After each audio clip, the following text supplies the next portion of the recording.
The Favored Daughter, One Woman's Fight to Lead Afghanistan into the Future, by Fawzia Koofi, with Nadine Ghouri. Narrated by Emily Durante. Copyright 2012 by Fawzia Koofi. This unabridged audiobook is published by arrangement with St. Martin's Press and was produced in the year 2013 by Tantor Media Incorporated, which holds the copyright thereto. Prologue. September 2010. The morning I wrote the letter that begins Chapter 1, I was due to attend a political meeting in Badakhshan, the province of northern Afghanistan that I represent as a member of the Afghan parliament. Badakhshan is the northernmost province of Afghanistan, bordering both China and Tajikistan.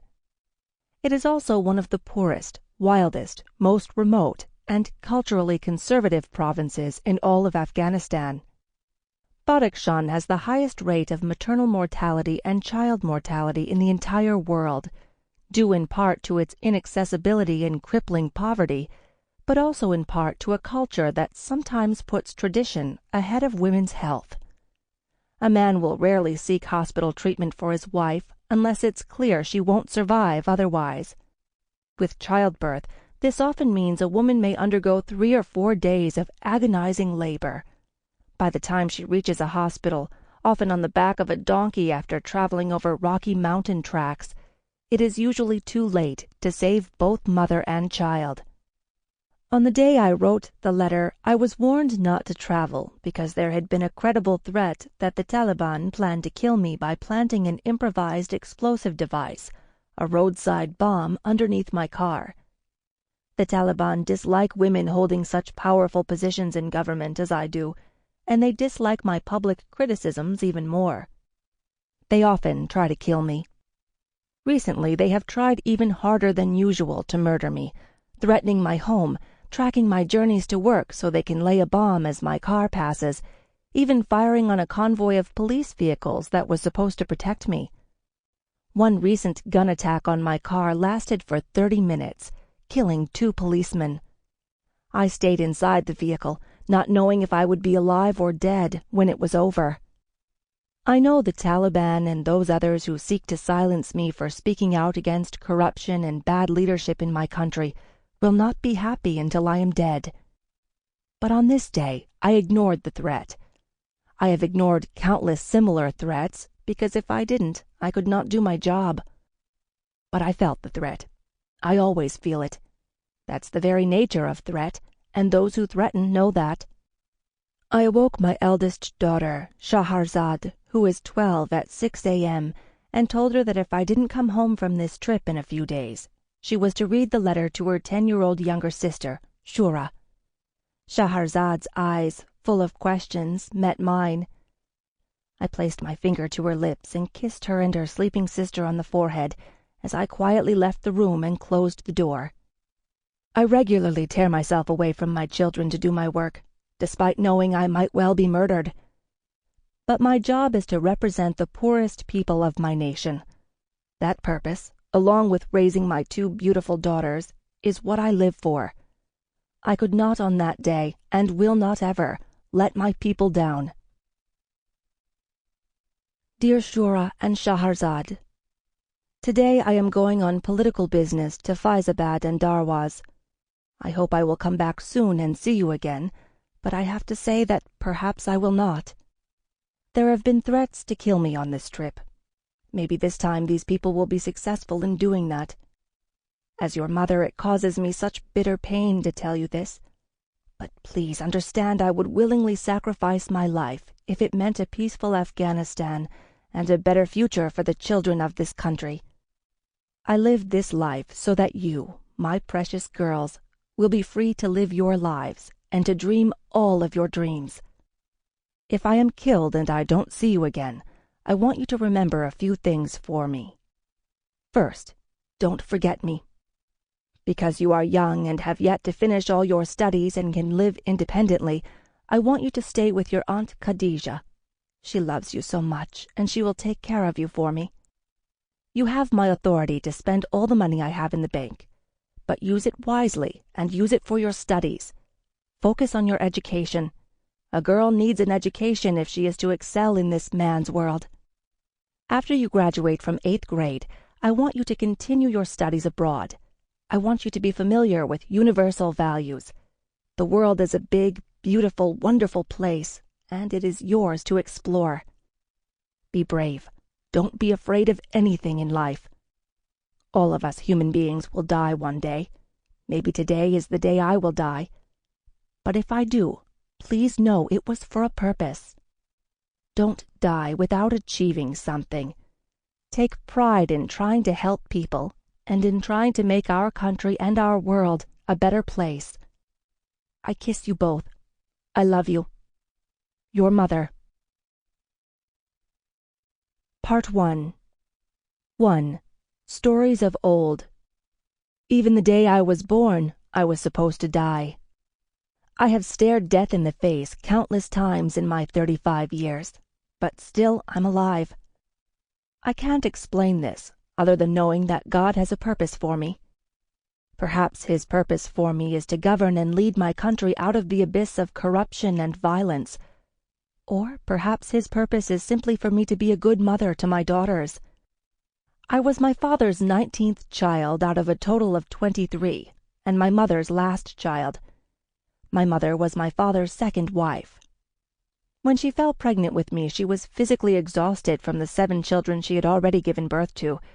She was also depressed at having lost my father's affections to his newest and youngest, 7th wife. So she wanted me to die. I was born out at pasture. During the summer months, my mother and a host of servants would make the annual journey to graze our cattle and sheep in the highest points of the mountains, where the grass was sweeter. This was her chance to escape the house for a few weeks.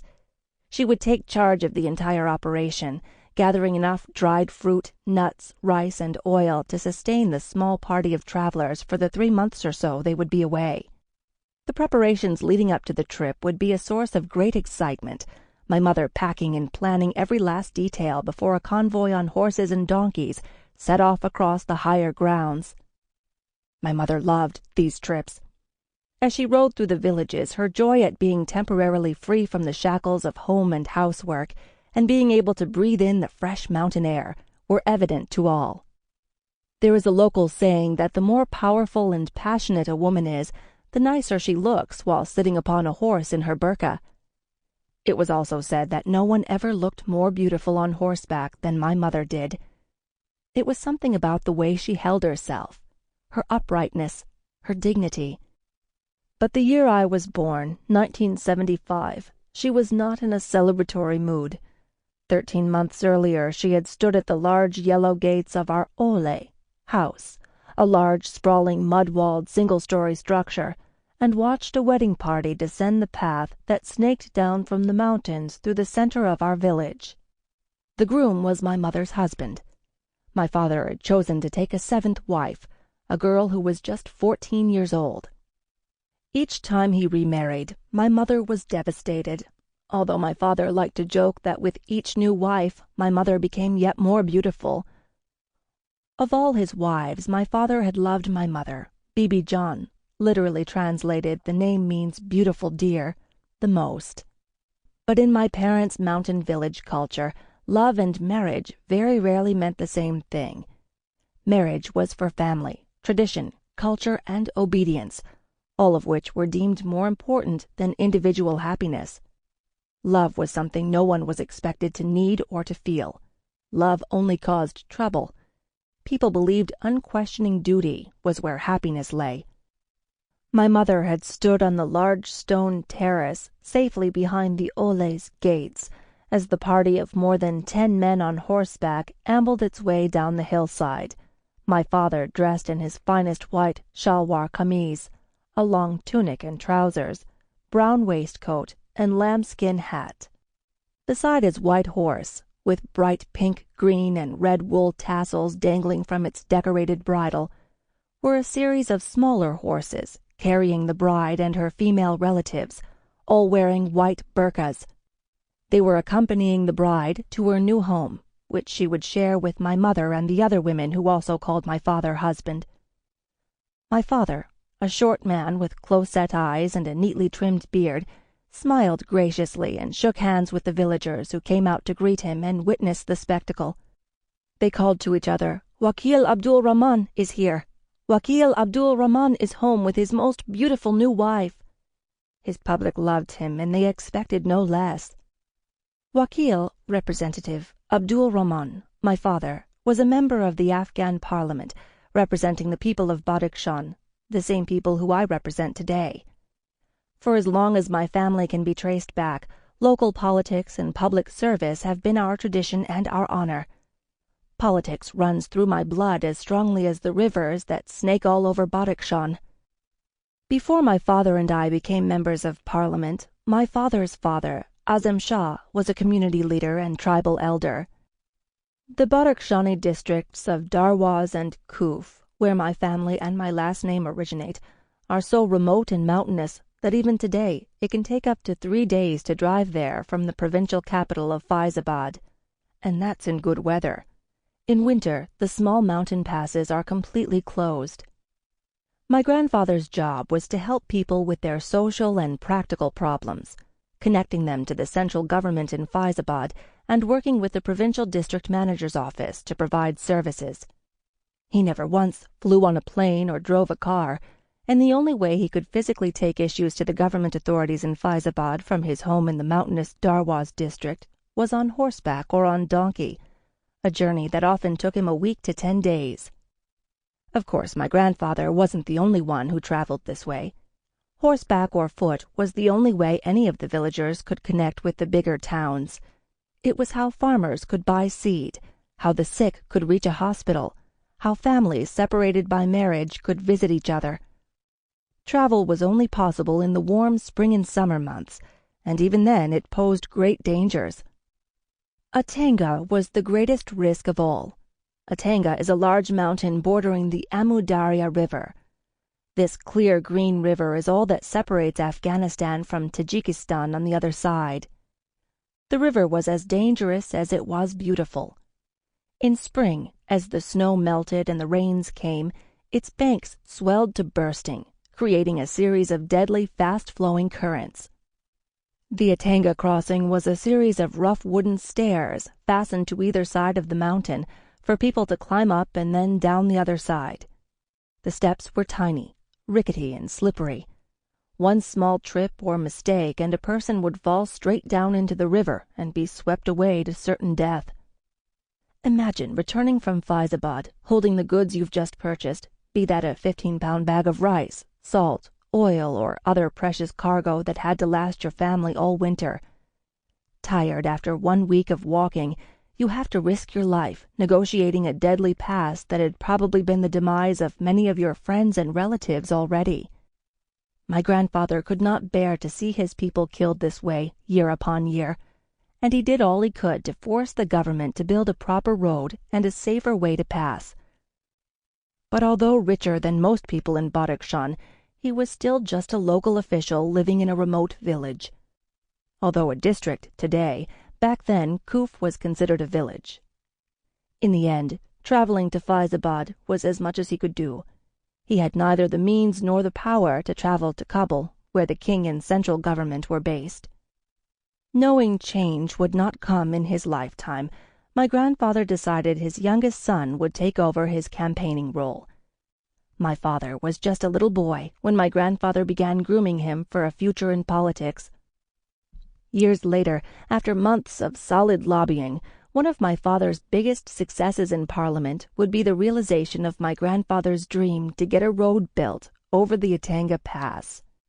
There is a famous story about the road and my father's audience with King Zahir Shah to discuss the project.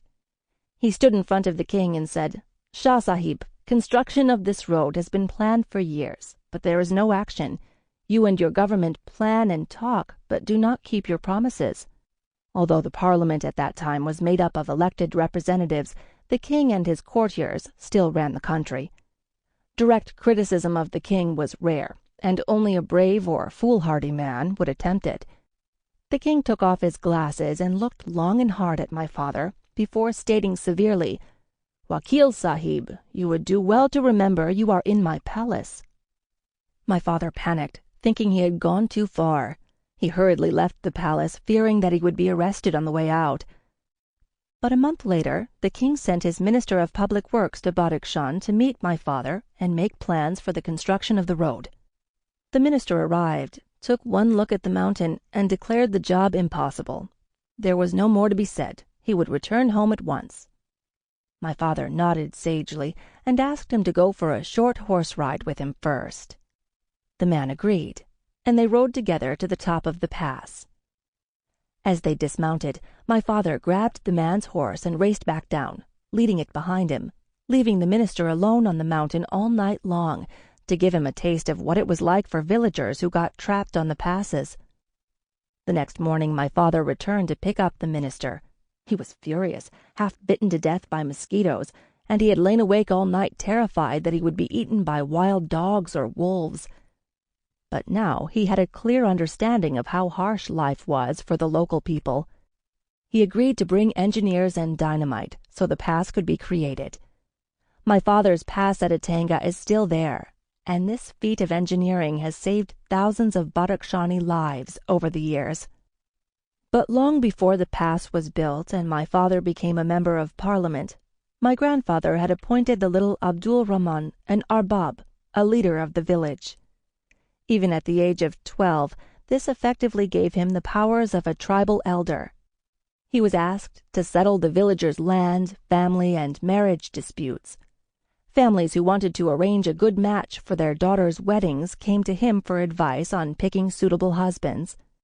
Before long, he was negotiating road-building projects, raising funds, and meeting with the provincial officials in Faizabad. Despite being barely more than a child, he had the support of local people, so these officials were prepared to deal with him. These early years gave my father such a solid grounding in the issues facing our community that by the time he grew into adulthood, he was ready to lead. And the timing was perfect, for this was the beginning of real democracy in Afghanistan. In the decade between 1965 and 1975, the king decided to establish a democratic parliament and to allow people to be involved in the decision-making process by voting for their local members of parliament. The people of Badakhshan felt they had suffered years of neglect from the central government and were thrilled at the opportunity to finally have their voices heard. When the elections came, my father was voted in as the first-ever member of parliament from Darwaz. He was representing some of the poorest people not just in Afghanistan, but in the world. A huge responsibility. But these are also people who have their pride, who stick to their values, people who can be as wild and angry as the ever-changing mountain climate, but also as fragile and strong as the wildflowers that grow on the granite river banks. Abdul Rahman, being one of them, knew this better than anyone, and took on his new role with nothing short of dedication. On the day of his first address to Parliament in Kabul, local people gathered at our house in the village of Koof to listen to his speech. In those days, radio was the only contact with the outside world. My father had inherited the radio, a chunky wooden Russian wireless with brass controls, from my grandfather. It was the only radio in our village. No one in Koof, except my elder brother Jamal Shah, knew how to turn on the radio, or even how to increase the volume. My mother was bursting with pride that her husband was a member of parliament. She threw open the gates of the Ole to allow the public in to hear the speech and called for Jamal Shah to turn on the radio for her. But he was nowhere to be seen. In panic, she ran through the village calling him, but couldn't find him anywhere. The speech was about to start, and back at the Ole, a crowd was gathering. Cousins, village elders, women and children, some of whom had never heard a radio before, all wanted to hear their new representative address the parliament. She knew she couldn't let my father down, but had not the faintest idea how the contraption worked. She went close to the radio and tried all the knobs, but nothing worked. As the crowd watched her in anticipation, she felt a sense of rising panic and fear, and started to cry. Her husband was going to be humiliated, and it would be her fault. If only she had found Jamal Shah! Where was that boy? In pure frustration, she brought her fist down hard on the top of the radio. Amazingly, the thump worked, and the thing spluttered and crackled to life. She couldn't quite believe her luck. But still, no one could hear it, as the volume was too low. She hadn't the faintest idea what to do. Her friend, my father's fourth wife, suggested bringing in the loudspeaker. The women had no idea what it did or how it worked, but had seen the men use it before. They carried it over and placed it next to the radio, doing what they could to connect it. It worked. The Parliament proceedings were live. The entire village heard my father's speech. My mother beamed with joy. My father soon gained a reputation as one of the hardest-working members in the King's Parliament. Although Badakhshan remained desperately poor, these were good days for Afghanistan overall. The nation was secure. The economy and society were generally stable. But this wasn't something our neighboring countries could easily accept. It was the height of the Cold War, and Afghanistan's strategic and geographical importance was already defining the tragic fate that would come later. My father was outspoken, straightforward, and hardworking, respected not only in Badakhshan but across the country for his generosity, honesty, faith, and fierce belief in traditional Islamic values. Yet he was unpopular with some in the king's court for refusing to kowtow to the elites or to play the political power games so many of his political peers took delight in.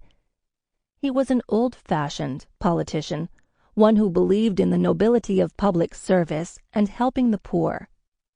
He spent long months in Kabul advocating for roads, hospitals, and schools. Some projects he was successful in getting funds to complete, others evaded him. The Kabul-based rulers did not see our province as a particularly important one, and it was hard to get funding for major projects, something that constantly angered my father. My mother recalled how before the annual parliamentary recess, she took the whole month to prepare for his arrival, preparing different kinds of sweetmeats and dried fruits for him, cleaning the house, sending the servants to the mountains to collect wood for all the cooking his arrival would inevitably involve. In the evenings, a long queue of donkeys loaded with wood entered the Ole gates, my mother giving directions stating how high or how big to make the piles in the wood store at the corner of the garden. In her own way, she worked as hard as my father did, never accepting second best and always seeking perfection. But my father barely thanked her for it. At home he could be a terrifying tyrant. My mother's bruises were testament to that. Each one of his wives was a political match. By marrying the favored daughter of a nearby tribe or local power holder, he strategically consolidated and secured the power base of his own local empire. My mother's father was an important local elder from the next district who had previously fought with my father's village. By marrying her, he essentially secured a local peace treaty. A few of his wives he loved. 2 he divorced. Most he ignored. Throughout his life, he took a total of 7 wives. My mother was without a doubt his favorite. She was petite with a pretty oval-shaped face and pale skin, big black eyes, shiny long black hair, and neatly arched eyebrows. It was she he trusted the most, she who kept the keys to the safe and the food stores. She he entrusted to coordinate the cooking at his huge political dinners. It was she who took charge of the servants and other wives as they cooked endless supplies of scented pilau rice, gosht, lamb stew, and fresh hot naan in the Ole's kitchen. A row of servants and brothers would stand from the kitchen entrance into the entrance of the guest house next door where my father entertained the guests, passing piping hot pots along. Women were not allowed to enter these exclusively male areas. In our culture, a married woman should not be seen by a man who was not her relative, so on these occasions my brothers, who would never otherwise be expected to do any housework, had to help. My father expected everything to be perfect for such celebrations. The rice was to be fluffy, and each grain individually separated. If it was, he smiled with satisfaction at his good fortune and his most excellent choice of wife. If he found a few grains stuck together, his face would darken, and he would politely excuse himself from his guests, walk into the kitchen, and, without saying a word, grab my mother by the hair, wrench the metal ladle from her hands, and beat her across the head with it. Her hands, already scarred and misshapen from previous beatings, would fly to her head to try and protect herself. Sometimes she'd be knocked unconscious, only to get up again and, ignoring the servants' frightened stares, rub hot ash into her head to stop the bleeding, then ensure that in the next batch of rice the grains fell apart perfectly. She endured this because in her world the beatings meant love. "If a man does not beat his wife, then he does not love her," she explained to me. "He has such expectations from me, and he only beats me when I fail him." I appreciate that this may sound strange to modern ears, but it was what she genuinely believed, and it sustained her. Obeying my father was not only done out of a sense of duty or fear, it was done for love, because she truly and utterly adored him. So on the day that wife number 7 came home, my mother watched with sadness as the wedding procession wound its way through the village. She stood on the terrace next to a servant woman who was grinding flour in a giant stone mortar and pestle. Normally, as the lady of the house, she wouldn't take on the grinding herself, but today she grabbed the pestle and ground it into the mortar stone furiously, fighting back her tears. Self-pity, even on this day, was not a luxury she was allowed. She was responsible for cooking the new bride's feast, and she had to ensure that the young wife's first meal in this home would be of the finest delicacies and treats, befitting the status of Abdul Rahman's home. If she didn't prepare a delicious feast, he would be angry. There was one part of the ceremony, however, that was just for her. As head wife, she was to greet the party and place her fist firmly on top of the new bride's head to denote her superiority and the new bride's submission as a wife lower down the scale. She looked on as, once safely in the Ole's gates, 3 women, the mother, bride, and her sister, were helped to dismount. They removed their burqas, and the beauty of the 2 younger women was displayed for all to see. Both of them had long black hair down to their waists. One stared directly at my mother, all confident green eyes and raven locks. My mother put her fist down firmly and calmly on the woman's head. The woman looked aghast. My father coughed and laughed, and the other girl turned scarlet with embarrassment. My mother had picked the wrong woman, placing her fist on the sister's head instead. Her hands flew to her mouth in consternation, but it was too late. The wedding party had moved inside to begin the feast. Her one chance to officially show this young woman just who was in charge was gone. Now, 13 months later, my mother was giving birth in a remote mountain shack. Bereft at the loss of favor of the man she loved, she was alone and wretched. The young wife had given birth to a son 3 months earlier, a healthy, bouncing baby boy called Enayat, with beautiful large eyes as wide as saucers. My mother hadn't wanted any more children and knew this one would be her last.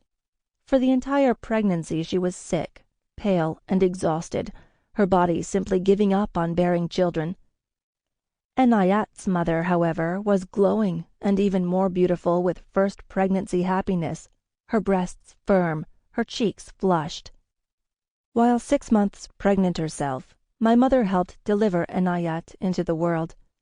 As his lungs filled with his first breath and he screamed out loud his arrival, Bibi John held her hands to her stomach and prayed silently that she too would give birth to a boy, a chance of winning back my father's favor. Girl children in our village culture were considered nothing, worthless. Even today, women pray for sons because only a son gives them status and keeps their husbands happy. For 30 hours, my mother writhed in agony during my birth. She was semi-conscious by the time I was delivered, with barely enough energy to muster her dismay at the news I was a girl. When presented with me, she turned away, refusing to hold me. I couldn't have been more different from Enayat. He was a rosy-cheeked bundle of health. I was blue, mottled, and so tiny I was barely formed. My mother was so weak she was on the verge of death after the birth. No one cared if the new girl child lived, so while they focused on saving my mother, I was wrapped in cloth and placed outside in the baking sun. I lay there for almost a day, screaming. No one came. They fully expected. Sample complete. Ready to continue?